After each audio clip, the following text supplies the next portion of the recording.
এই মিষ্টি কুমড়োর ভাজির ভিডিওটা 2-3 দিন আগের, আজকে ভিডিও করা হয়নি, আজকে ভোগে ব্যস্ত ছিলাম।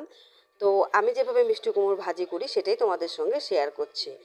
তবে প্রথমে আমি মিষ্টি কুমড়োকে টুকরো টুকরো করে কেটে ধুয়ে নিয়েছি, আর এখন দেখো কড়াইতে তেল গরম হয়ে গেছে, কালো জিরা সম্বার দিছি আর কাঁচা লঙ্কা দিয়ে মিষ্টি কুমড়োগুলোকে এবার ছেড়ে দেবো। এবার নেড়ে চেড়ে কিছুক্ষণ ভাজা ভাজা করে নিব।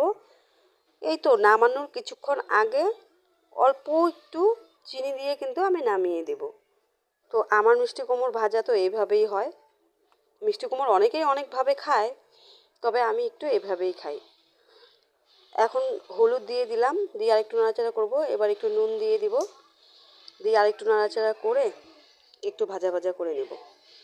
মিষ্টি কুমড়োর চপ এর আগে আমি দেখিয়েছিলাম ভিডিওতে, তবে আমার মিষ্টি কুমড়োর বেশি চপটাই ভালো লাগে।